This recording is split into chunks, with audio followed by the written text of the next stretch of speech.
I'm not leaving. I'm graduating from the Florida House in November. You have 6 months left, and you won't be running for re-election. That's correct. Tell us about it. I have loved serving in the House of Representatives. I feel that I have learned so much actually being in the process, and as you know, I thought I had been involved and active in the process as a non-elected citizen in Collier County for 26 or 27 years. Being in Tallahassee, working in the legislature has been a real honor, and I thank the people of Collier County for the opportunity.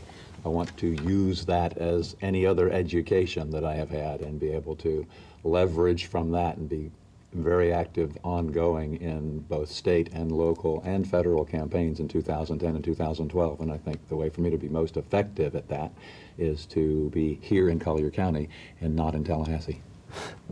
Just for the record, your health is good, you're not in any kind of trouble. This is all a positive Tom Grady thing. There's nothing else we need to know. This is all positive. I mean, I had to ask. I do still practice law, as you know, and I represent persons who have been defrauded in securities-related transactions, and that's a pretty busy area right now, unfortunately. So yes, I am continuing to practice, but nope, it's all good, Jeff. Okay, successors. Whenever we see in the Naples area, it's a pretty small inside club, and they usually have successors lined up.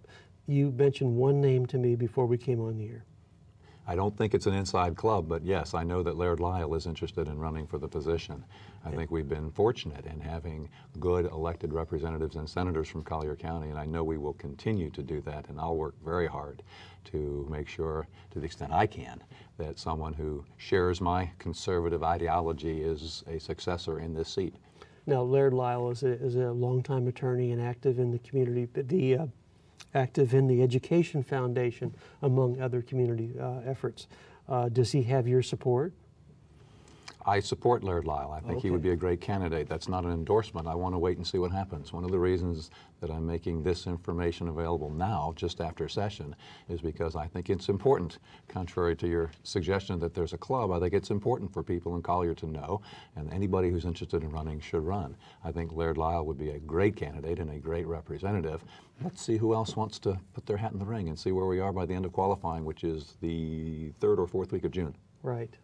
Well, I'm certain that we'll hear more about your plans. And okay, one of the other things you've been working on is setting up this pretty serious conservative political action committee.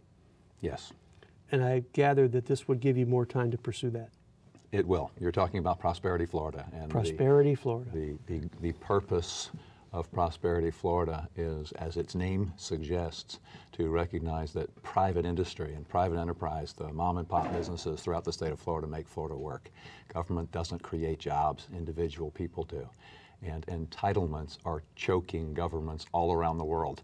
In Greece, the pictures that you see of people rioting are not pictures of people who are hungry or people who need something. They're pictures of government workers starting fires and killing people because they don't want to earn less money. I mean, that's the kind of risk that we face locally, on the state level, and nationally. Greece is like California. I should say California is following Greece. I'm not sure which came first.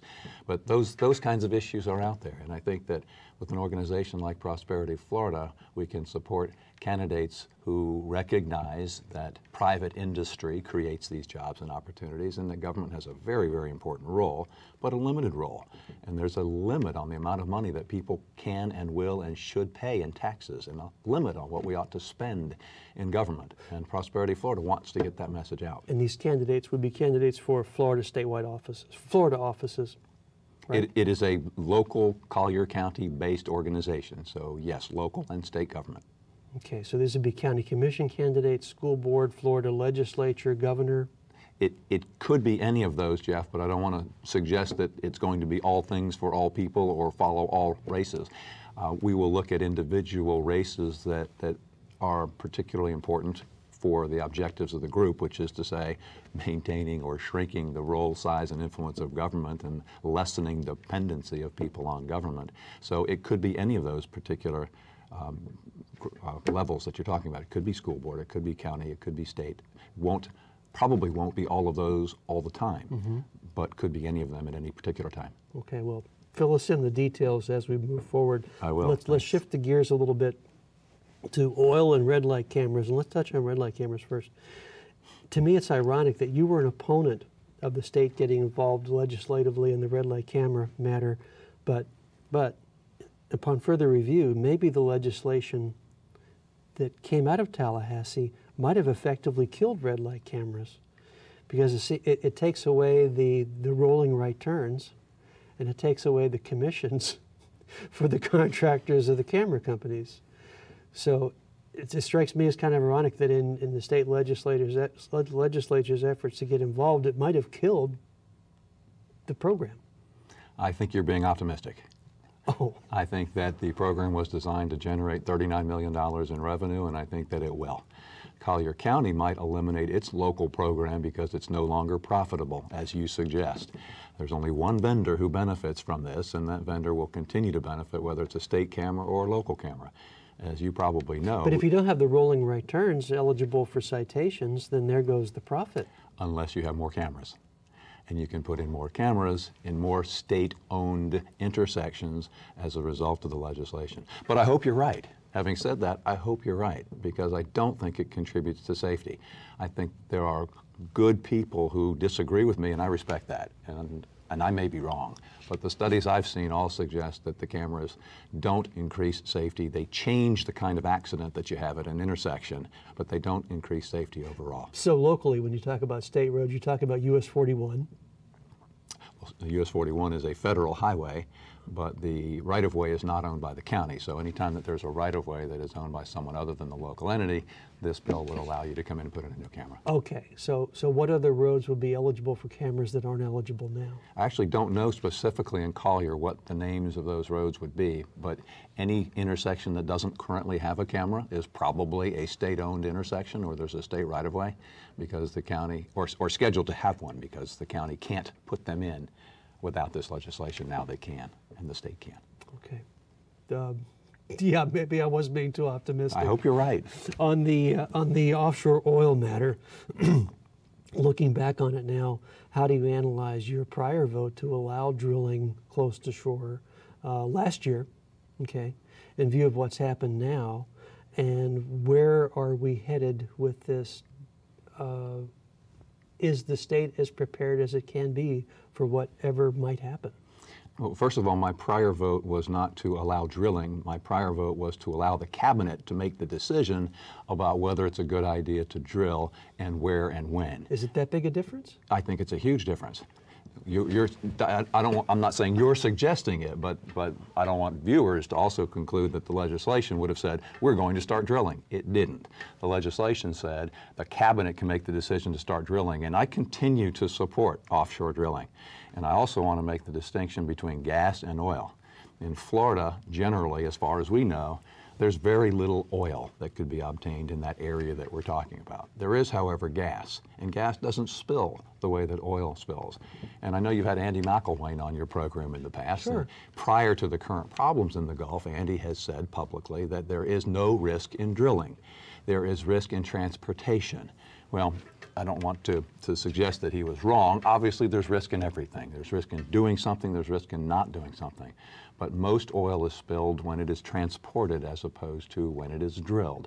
And I want to back up even further and say that the reason that I believe that drilling is important, despite the fact that I've grown up in Florida, I love her beaches, I'm very concerned about keeping her beautiful appearance forever.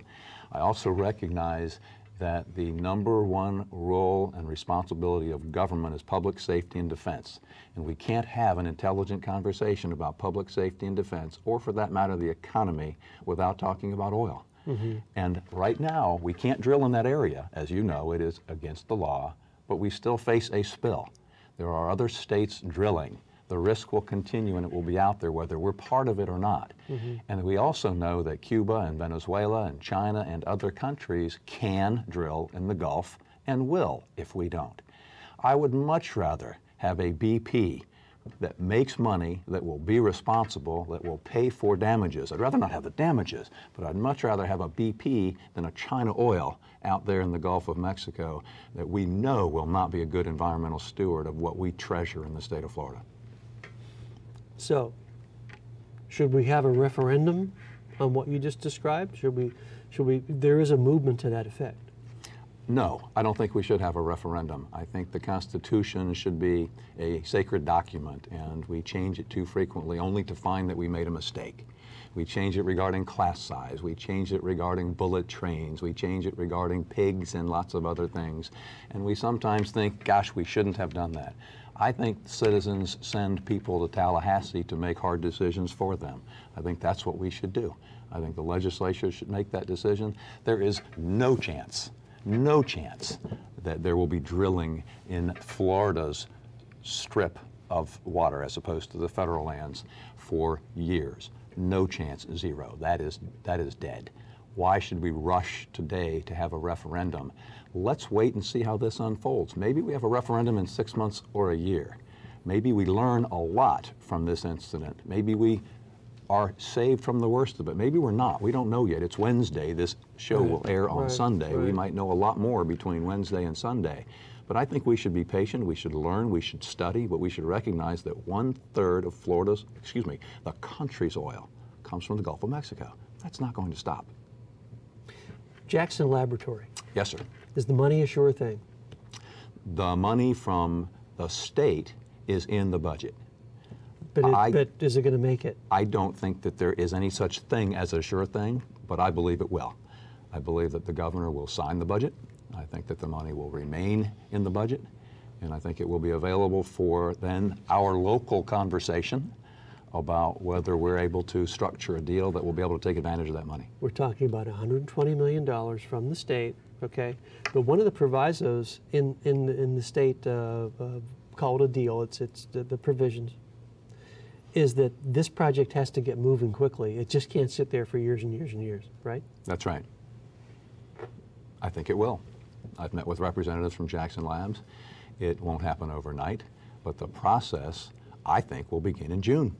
I think the process of, in fact, the process has already begun in terms of meeting with the Board of County Commissioners and obtaining the necessary permits and so forth. And I think that there will be additional hires starting in June. I think Jackson is optimistic that this will happen and will act on that assumption, even though that there are still a lot of moving parts, as you know.